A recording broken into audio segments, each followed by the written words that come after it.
আমার বিয়েটা হলো খুব ধুমধাম করে। এখন বিয়ের পরে শুনতেছি আমার হাজব্যান্ড নাকি আমাকে প্রতিশোধ নেওয়ার জন্য বিয়ে করছে। তো চলেন একটু পেছনে যাই।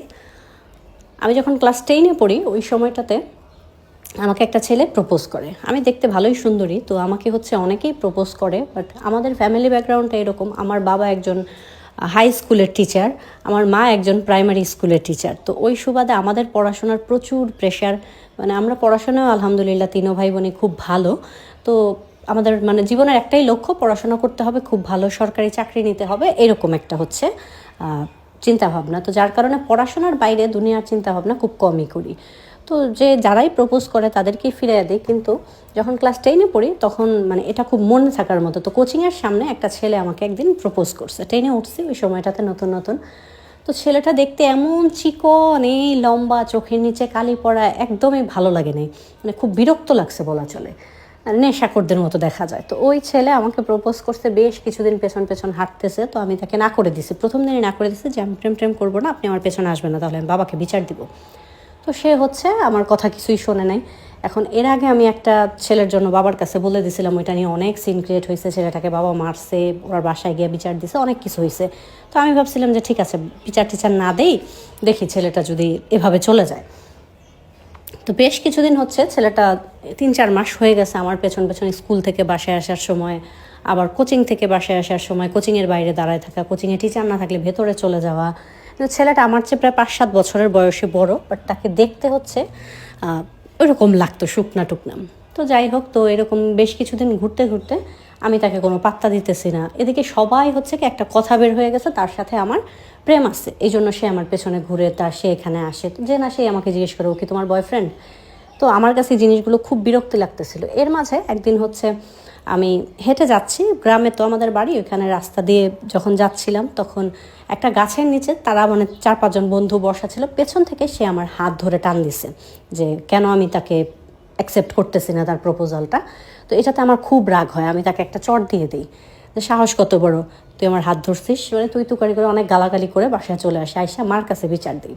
তো তারপর দিন থেকে তো আমি ওই ছেলেটাকে দেখাবো যে ওই ছেলেটা আমার পেছনে আসছিল। পরদিন যে মাকে নিয়ে গেছি সাথে করে, এখন আর আর ওই ছেলেকে দেখি না। তো মা বললো আচ্ছা ঠিক আছে, তাইলে ছেলেটা ভয় পাইছে। এখন একটা ছেলেকে আমি চট দিছি, আমার মা তো খুব ভয় পাইতেছে যে দিনকাল ভালো না, ছেলেরা দেখা গেছে কত কিছু করে রাস্তায় এরকম। মা বলতেছে যে একটু সাবধানে যাইতে, বা বেশ কিছুদিন মাই আমাকে স্কুলে নিয়ে আসলো। তো তারপরে ওই ছেলেটাকে আমি আর দেখি না। তো আমি ভাবলাম ঠিক আছে, চটটা মনে হয় কাজে আসছে, যে হয়ে গেছে, তাকে আমার কাছে আর আসবে না এরকম। আমি আমার মতো পড়াশোনা করতে থাকলাম। আমি এসএসসি পরীক্ষা দিলাম, জিপিএ 5 পাইলাম। ইন্টারেও আমার জিপিএ 5 আসলো। এর মধ্যে কোনো প্রেম কিচ্ছু না, আমি নর্মাল আমার লাইফ কাটতেছে।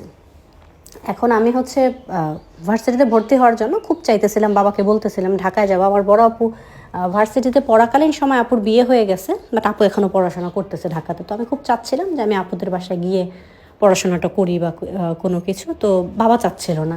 তো এই দোমনা করতে করতে আমি বাঁকা হয়ে বসেছিলাম যে আমি এখানে ভর্তি হব না, ঢাকা গিয়ে ভর্তি হব। আর বাবা বলছে ঢাকা গিয়ে ভর্তি হইতে চাইলে তোমার পড়াশোনার দরকার নেই। তো বাবা ভাবছে আমি হয়তো এখানে ভর্তি হয়ে যাব। তো আমি তেরামি করে আর ভর্তি হই নাই। তো আমার একটা বছর বাদ হয়ে যায়, 1 বছর আমি বাড়িতেই থাকি। তো তখন মা খুব রাগারাগি করে। এরপরে চিন্তা ভাবনা করি যে না, পরের বছর ভর্তি হবো। তো যেই সময়টাতে আমি বাড়িতে ছিলাম, ওই যে বাবার সাথে তেরামি করছি, তো বাবা ডিসিশন নেয় আমাকে বিয়ে দিয়ে দেবে। তারপরে আমার জামাই যদি আমাকে পড়াবে, না পড়াইলে নাই। তো এরকম আমার বাবার যে কলিগ, বাবার সাথে স্কুলে চাকরি করে, ওই আঙ্কেলের দূর সম্পর্কের এক ভাইয়ের ছেলে, সে নাকি বিদেশ থেকে আসছে। এখন বাবার সাথে উনি আবার বাবাকে ছবি দেখাইছে, তারপরে বাবার সাথে দেখা করাই দিচ্ছে ছেলেটার সাথে। তো বাবার খুব ভালো লাগছে ছেলেটার কথাবার্তা, সব কিছু খুবই সুন্দর। তারপরে বাবা তাদেরকে আসতে বললো। তো ছেলে আর আসে না, ছেলের মাকে, বোনকে, এক চাচি, ওরা আসছে, এসে আমাকে দেখে গেছে। দেখার পরে ওদের খুব পছন্দ হয়েছে নাকি মেয়ে, একদম তারা এক কথায় বিয়েতে রাজি। তা আমার বাবা আগেই খোঁজ খবর নিয়েছে ওই আঙ্কেলের সাথে কথা বলার পরে, তারা ছেলে হিসেবে ভালো, দেশের বাইরে ছিল, ফাইন্যান্সিয়াল কন্ডিশনও ভালো, সব কিছুই একদম ভালোই, সোনায় সোহাগা এরকম দেখে আমার বাবার বলে যে না, পছন্দ হয়েছে, বিয়ে দিয়ে দেবে। তো আমি তো এখনও ছেলেকেই দেখলাম না, ছেলের সাথে। এখন আমাদের তো গ্রামের বাড়ি, ওইরকমভাবে রেস্টুরেন্টে গিয়ে ছেলেদের সাথে দেখা করব বা কোনো কিছু এই ধরনের তো সুযোগ নাই বললেই চলে। আর আমার বাবা যেহেতু এতটা স্ট্রিক্ট ছিল, তো আমি আর এটা বলার সাহস পাই নাই। পরে বড় আপু আসছে, তারা হচ্ছে আমাকে আংটি পরাতে আসবে, বিয়ের ডেট ফিক্সড করবে। তো ওই দিন তো অবশ্যই ছেলে আসবে, তাহলে তো একটু দেখতে পারবে। আমি ছবি দেখছি বা মা আমাকে ছবি দেখাইছে, তো বড় আপু আসছে, পরে আমি বলতেছি যে আমি তো ছেলেটার সাথে দেখা করলাম না, তাইলে আমাকে বিয়ে দিয়ে দিতেছে, খুব কান্নাকাটি করতেছে যে আমি বিয়ে করব না। তো বড় আপু বাবাকে বললো যে ও একটু দেখা করতে চায়, অন্তত পক্ষে ওদের একটু দেখা করায় দাও। তো বাবা হচ্ছে বলছে, পরে ছেলে বলছে দেখা করার দরকার নেই, একবারে বিয়ের পরে দেখা হবে। তো আমার তো আরও রাগ উঠলো, আল্লাহ কেমন ছেলে, বিয়ের আগে একটু দেখাও করতে চায় না, এই বেটায় তো জীবন আমার ভালো রাখবো না। এই চিন্তা ভাবনা করে তো আমি তো খুব দুঃখী আমার বিয়ে নিয়ে। তো 15-20 দিন পরে আর কি বিয়ের ডেট ফিক্সড করা হলো। এই তো শপিং টপিং করলো, তো ওই বাড়ি থেকে আমার জন্য মানে খুব ভালো ভালো জিনিস ঢাকা থেকে গিয়ে আমাকে নিয়ে যাওয়া হয় নাই শপিং করতেও, তাড়াতাড়ি শপিং টপিং করে নিয়ে আমার জন্য দিয়ে গেল। দেখলাম না, খুব সুন্দর সুন্দর ভালো জিনিসই পাঠাইছে, আমার পছন্দ হইলো। এর মাঝে কিন্তু ওই ছেলেটা আমার সাথে ফোনেও কথা বলে না। তার সাথে আমার বিয়ে ঠিক হয়েছে, তার তো আমার সাথে ফোনে অন্তত পক্ষে একটু কথা বলা উচিত। তো এভাবে গেল। তো এখন তো আমার বিয়েটা হয়েছে 2021-এর শেষের দিকে। তো তখন হচ্ছে হলুদের দিন হচ্ছে ছেলেরা আসে না ছবি তুলতে মেয়েদের বাড়িতে, আমাদের বাড়ি তো পাশাপাশি ছিল, 20-30 টাকা রিক্সা ভাড়া তাদের বাড়ি থেকে আমাদের বাড়িতে।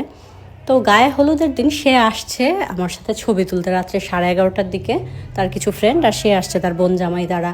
এখন সে হচ্ছে মুখের মধ্যে মাস্ক পরা, এখন জামাই মাস্ক পরে আসছে, ছবি তুলবে কিভাবে? আর আমি তো অধীর আগ্রহে বসে আছি, সামনাসামনি তাকে দেখব। তো তারপরে তো সবাই বলতেছে যে দুলাভাই মাস্ক পরে আসছেন কেন, আজকে তো বিয়ে না, কালকে বিয়ে, কালকে হচ্ছে লজ্জা পায় না, এইরকম। অনেকক্ষণ পরে তারপরে সে হচ্ছে মাস্কটা খোলে, বাট মাস্ক খোলার পরে আমি তো তাকে চিনতে পারি নাই। তো আমার কোনো রিয়াকশানই থাকে না। তো আমি না খুব রাগ নিয়ে আমি লোকটার দিকে তাকাইলাম 2-1 বার। তখন সে আমাকে জিজ্ঞেস করলো, ভালো আছো? আমি কি বলবো? তা আমি কিচ্ছু বলি না, হ্যাঁ না ভালো মন্দ কিছুই বলি না। ওই দিন সে ছবি টবি তুলে চলে গেল, ওই দিনই তাকে আমি প্রথম দেখলাম।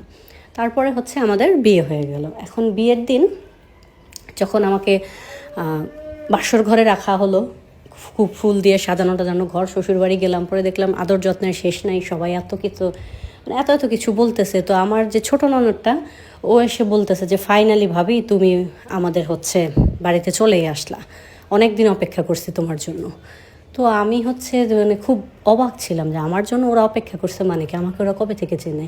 তারপরে আমার হাজব্যান্ড আসলো, আসার পরে তো আমাকে আমার ননাস বলছে ফ্রেশ ট্রেশ হইতে। তো আমি ফ্রেশ ট্রেশ হয়ে বসে আছি, সে আসছে, সে তার মতো সে এসে আবার আমাকে জিজ্ঞেস করলো, তুমি ভালো আছো, ঠিক আছো তুমি? তো আমি বললাম হ্যাঁ ঠিক আছি, ভালো আছি। তো আমি তার মুখটা আমার এরকম লাগতেছিল যে আমি চিনি, বাট এখন চিনতেছিলাম না।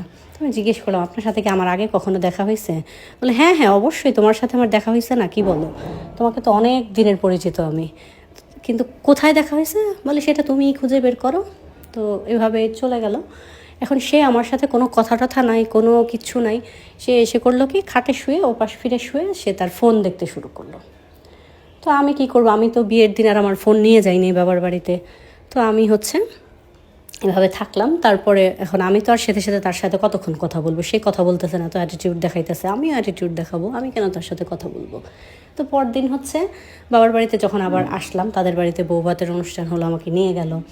নিয়ে যাওয়ার পরে তখন তো আমার ফোন ছিল, এখন তাকে ভাব দেখায় আমি আমার ফোন দেখতেছি, তার সাথে কথা বলি না, তার দিকে তাকাই না, সেও কথা বলে না, দুইজন বন্ধ দরজার ভেতরে, অথচ দুইজন দুইজনের মতো ফোন দেখতেছি, কারণ কাউকে নিয়ে কারো কোনো মাথা ব্যথা নেই। এভাবে প্রায় আমাদের 9-10 দিন চলে গেল আমাদের বিয়ের সময়। তো এখন আমার যে দাদি শাশুড়ি, উনি আমাকে জিজ্ঞেস করে প্রতিদিন এসে কেন হচ্ছে আমি সকালে উঠে গোসল করি না, এটা কেমন কথা? এখন এটা নিয়ে খুব কথা শুনাইতেছে আমার দাদি শাশুড়ি, আমাকে এইভাবে সেভাবে বলতেছে, আমার ননাসটা বুঝাইতেছে, এখন আমি কারে কি বুঝাবো? যাই হোক, তো এইভাবে এটা নিয়ে অনেক কথাবার্তা হইলো। তো আমি তো এখন আমার হাজব্যান্ডের সাথে এত ফ্রিও না, বা তার সাথে আমার আগে থেকেও রিলেশন না, আর সে তো আমার সাথে কথাই বলে না, তো আমি কিভাবে তার সাথে কথা বলবো বা এই ধরনের কথার ডিসকাশন করব? তো যাই হোক, তারপরে এভাবে চলে গেল। 15-20 দিন পরে সে চলে গেল দেশের বাইরে। এখন আমি তো মানে এত রাগ হইতেছে, আমি বড় আপুকে ফোন করে এর মাঝে বলে দিছি যে এই ছেলে মনে হয় আমাকে পছন্দ করে না, পরিবারের চাপে পড়ে বিয়ে করছে, সে তো আমার সাথে কথা বলে না, এটা ওইটা। তো বড় আপু বলতেছে ঠিক হয়ে যাবো, হঠাৎ অ্যারেঞ্জ ম্যারেজ তো, এই জন্য তোদের এই সমস্যা হচ্ছে, আগে থেকে তো চিনিস না। আমি চিনি না তো চিনতে হবে না, সে তো আমার সাথে কথা বলবে। তো সবাই বুঝাইতেছে হ্যাঁ হ্যাঁ বলবে। সে বাইরে মানে এত ভালো, আমার ফ্যামিলির সামনে বা আমার ফ্যামিলির সাথে তার এত সুন্দর সম্পর্ক হয়ে গেছে এই 1 মাসের মধ্যে, যে আমাকে কেউ মানে এখন আর পাত্তা দেয় না, আমার কথার কোনো দামই নেই। তো সে চলে গেল। 2021-এই সে চলে গেল, জুন মাসে আমার বিয়ে হয়েছে, সে 1 মাস পরে চলে গেল। এর মাঝে আমাদের দুজনের কোনো কথাই নাই, মানে সম্পর্ক যাওয়ার সময় যে অ্যাটলিস্ট সে আমাকে বলে যাবে আমি চলে যাচ্ছি ততটুকুও সে বলে নাই। আমি আমার মতো ঘরে বসে রয়েছি, সে গাড়িতে উঠে চলে গেছে। তো যাওয়ার পরে ওইখানে সে আমাকে ফোন দেয় না, আমিও ফোন দিই না। আমি কেন সেদে সেদে তাকে ফোন দিব, আর আমার কাছে তার নাম্বারই নেই। তো এইরকম হচ্ছে। তো বেশ কিছুদিন পরে একদিন রাত্রের বেলা, প্রায় 10-15 দিন পরে রাত্রের বেলা একদিন ফোন আসছে একটা আননোন নাম্বার থেকে। তো বিদেশি নাম্বার আমি দেখে বুঝতেছিলাম। তো ফোনটা রিসিভ করার পরে দেখলাম সে জিজ্ঞেস করতেছে কেমন আছো। তো আমার এত রাগ লাগছে যখন মানে তার ভয়েসটা পাইছি বা সে এটা বুঝতে পারছি, তখন আমি বললাম কি যে আমি খালি আপনাকে আমাকে বিয়ে করছেন শুধু কেমন আছো জিজ্ঞেস করার জন্য? তখন বলে কি যে এইটার উত্তরই তো এখন পর্যন্ত ঠিকঠাক পাইলাম না, তুমি এখনও খুঁজে বের করতে পারো না যে আমার সাথে তোমার কোথায় দেখা হয়েছে? পরে আমি বলি কি যে না, আমি তো খুঁজিই নাই, আপনার সাথে কোথায় দেখা হয়েছে সেটা জানার তো আমার দরকার নেই, বর্তমানে আপনি আমার স্বামী, এতটুকুই জানি, এটাই চলবে, আগে কোথায় দেখা হয়েছে সেটা আমি খুঁজে পাইতেছি না। তখন সে আমাকে ডিটেলসে পুরো কাহিনীটা শুনাইলো, মনে নাই চড় দিছিল যে। তো আমি তো মাথায় হাত দিয়ে বসে আছি, আল্লাহ এই চিকনা এই কালো এই ছেঁড়ার কাছে আমার বিয়ে হয়েছে, কিন্তু এই ছেঁড়াই তো এখন দেখি না। পরে সে তার ওই সময়ের একটা ছবি পাঠাইছে আমাকে, তারপরে এখনকার ছবি পাঠায় বলতেছে এখন চিনছো? তো আমি কি বলবো, আমার তো জাস্ট মুখের ভাষা হারাই গেছে, ছেলেটাকে আমি চর মেরে দিছি, কেমন একটা অবস্থা। তো বলতেছে যে তখনই চাইতেছিলাম যে তোকে বিয়ে করে রাখা তারপরে দেশে আসবো, কিন্তু তুই কি করছিস, তুই তো দাম দেখাইয়া তুই সুন্দরী, তুই শিক্ষিত, এবার তুই শিক্ষিত হ, তোর পড়াশোনা আমি করতে দিব না, তুই থাক বাড়িতে। তো আমি বললাম যে আপনি তো ঠিক আছে, আপনি আমাকে ভালোবাসেন না বা ওই সময় গেছে, এখন আপনি আমাকে কেন বিয়ে করলেন? সে বলে তোকে প্রতিশোধ নেওয়ার জন্য বিয়ে করছি, তুই যে আমাকে মারলি এটার একটা তো তোরে তো আমি মারতে পারলাম না। আমি কিন্তু আপনি যে 1 মাস থাকলেন মারলেন না, তো একটা চট দিছি আমি, আপনি একটা চট দিয়ে দিতেন তাইলে তো সমান সমান হয়ে যেত। তখন বলতেছে দিব সময় হলে। এখন তো আমার মনের মধ্যে ভয় ঢুকে গেছে, আল্লাহ এই বেটায় মনে হয় কয়দিন আমার সাথে এইভাবে সংসার কইরা দেখাটাকে আমাকে ছেড়ে দিব, যেহেতু প্রতিশোধ নেওয়ার জন্য বিয়ে করছে, এর বাইরে আর কি করব। এরপরে সে আমার সাথে আস্তে আস্তে কথা বলে, এখন কিন্তু আমার মানে খুব লজ্জা লাগে এখন তার সাথে কথা বলতে। তা আমি কিছুই বলি না, জাস্ট চুপ থাকি, ওপাশ থেকে সে যেটা জিজ্ঞেস করে ওইটার উত্তর দিই। তো এইভাবে চলে গেল আর 1 বছর প্রায় 1-1.5 বছর চলে যাওয়ার পরে আস্তে আস্তে একটু ফ্রি হয়ে গেলাম, যতই চড়থাপ্পড় দেখ স্বামী তো। তো যাই হোক, কথা বলতে বলতে একটু কথা বলতে বলতে এখন আমি তাকে মাঝে মাঝে ফোন দিই, সে বেশিরভাগ সময় সেই ফোন দেয়, সে 2-1 দিন ফোন না দিলে আমি আবার ফোন দিই, কথা হয়, বাট সেই নর্মাল রিলেশনটা এখনও আর হয়নি। এরপরে 2024-এ সে আবার হচ্ছে বাংলাদেশে আসলো। এখন সে যেদিন বাংলাদেশে আসছে ওদিন আমি আমার বাবার বাড়ি গিয়ে বসে আছি ভয়ে, যে সে যদি এসে আমাকে মারে। তো আমার শাশুড়ি বারবার জিজ্ঞেস করতেছে ও আজকে আসবে, তুমি কেন হচ্ছে ওই বাড়িতে যাবো? আমি বলছি না, আমার অনেক দরকার আছে, আমার ওই বাড়িতে থাকতে হবে, আমি ওর সাথে দেখা করবো না। কেন দেখা করবো না সেটা তো কেউ জানে না। পরে আমার আপুকে হচ্ছে আমি গিয়ে বলে দিলাম যে আপু এমন এমন আমি করছিলাম, এটা উনি বলছে। তো আপু খুব হাসলো, হেসে বললো যে এইটার জন্য কি ও তোকে বিয়ে করছে, ও তোকে ভালোবাসে সেজন্যই বিয়ে করছে, তোকে চড় দেওয়ার জন্য জীবনে কেউ বিয়ে করে? আমি না, জীবনেও না, উনি আসলে 100% আমাকে মাইট দিবে। তো আমি বসে আছি আমার বাবার বাড়িতে, সে ওই দিন বাড়িতে আসছে রাত্রে থেকে, পরদিন সকালে আমার বাবার বাড়ি আসছে আমাকে নিতে, যে এ বাড়িতে কী করো তুমি, আমি আসছি তুমি জানো না? তো বাবার মার জন্য এত এত কিছু নিয়ে আসছে, সবার জন্য, আমার ছোটো ভাইয়ের জন্য চকলেট কত কিছু নিয়ে আসছে, সবাই এত খুশি। তো আমি বললাম আপনি যদি ওই বাড়িতে গেলে আমাকে মারেন? বলে যে মারবো তো অবশ্যই, মারার জন্যই তো বিয়ে করছি না, চলো। তো আমি কি করবো এখন, বাবা মা সবাই বলতেছে, সবাইকে তো আমি এত কিছু বুঝাইতে পারবো না আমার ভিতরের ফিলিংস কী হইতেছে। এরপর আসলাম এ বাড়িতে, আসার পরে মানে সারাক্ষণ আমি আতঙ্কে আছি কখন জানি এই লোক আমাকে মারে। তারপরে তো আসলো, এ পাশে আসার পরে মোটামুটি কথাবার্তা দেখলাম যে ঠিকঠাক আচ্ছা, আগের চেয়ে একটু পরিবর্তন হচ্ছে। তখন সে আমাকে বলল যে এটা তোমাকে একটা শাস্তি দিলাম, যে যখন কেউ তোমাকে চায় আর তুমি তাকে অবহেলা করো তখন যে কি পরিমাণ খারাপ লাগে সেটা বোঝানোর জন্য। কিন্তু আমার মনে হয় না যে তুমি গত 3 বছরে আমাকে তুমি চাইছো আমি তোমার হাজব্যান্ড হিসেবে থাকি বা তোমার কাছে চলে আসি, এরকম চাইছো? তা আমি বলি যে প্রথম দিকে তো চাইতাম, যখন বিয়ে হয়েছে তখন অবশ্যই চাইতাম, যে বিয়ে যেহেতু হয়ে গেছে আর সে এখন দেখতে তাকে ভীষণ ভালোই লাগে। তো এখন হচ্ছে হাজব্যান্ড আমার সাথে একটা রিলেশন হবে হাজব্যান্ড ওয়াইফের, সেটাই তো চাইতাম। পরে যখন শুনছি যে আপনি হচ্ছে আমাকে চড় দেওয়ার জন্য বিয়ে করছেন, তারপরে আর চাইনি, তারপরে চাইছি আপনি সারা জীবন বিদেশি থাকেন, আমি সারা জীবন এখানে শান্তিতে থাকি। যাই হোক, তারপরে জানতে পারলাম যে সে আমাকে হচ্ছে চড় থাপ্পড় আর দিবে না। তারপরে আমাদের সম্পর্কটা নর্মালি হলো। এখন হচ্ছে আমার একটা মেয়ে হয়েছে 2025-এর নভেম্বরে। তো এখন আলহামদুলিল্লাহ খুব ভালো আছি, খুব সুন্দর আছে সংসারটা। তো এই ছিল খুব সুন্দর মিষ্টি একটা ভালোবাসার গল্প।